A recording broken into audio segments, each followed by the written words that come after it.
केंद्र सरकार की ओर से वर्ष 2016 में की गई नोटबंदी के फैसले पर सुप्रीम कोर्ट सख्त हो गया है। सुप्रीम कोर्ट की संविधान पीठ ने सुप्रीम कोर्ट की अंतिम पीठ में 2016 से 500 और 1000 रुपए के नोटों को बंद करने से केंद्र फैसले को चुनौती देने वाली एक हस्तक्षेप करने वाली अर्जियों को नई याचिकाओं पर केंद्र सरकार और आरबीआई को नोटिस जारी किया है।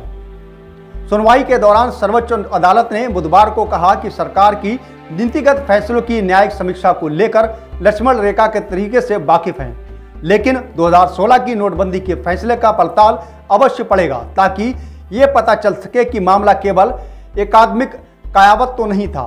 अदालत के नोटिस पर केंद्र सरकार और आरबीआई ने हलफनामा दाखिल करने के लिए मोहलत मांगी है। अब अगली सुनवाई 9 नवंबर को होनी है। जस्टिस एस अब्दुल नजीर की अध्यक्षता वाली 5 सदस्यों वाली पीठ ने कहा कि जब कोई मामला संविधान पीठ के सामने लाया जाता है तो उसका जवाब देना पीठ का दायित्व बन जाता है।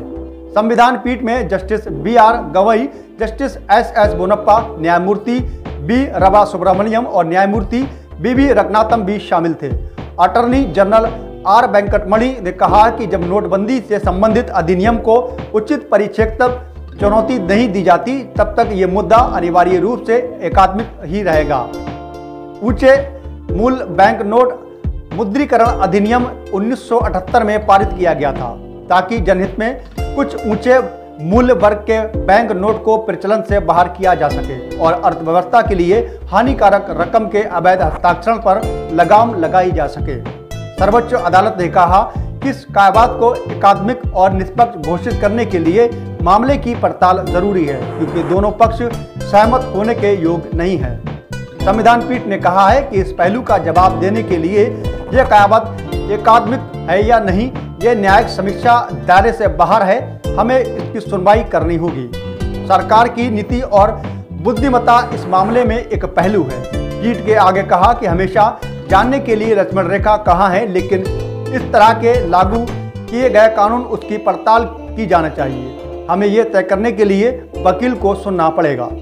एक अन्य पक्ष की ओर से पेश वरिष्ठ अधिवक्ता पी. चिदंबरम ने कहा कि मुद्दा एकात्मिक नहीं है और फैसला सर्वोच्च अदालत को करना है। उन्होंने कहा कि इस तरह की नोटबंदी के लिए संसद में एक अलग अधिनियम की जरूरत है।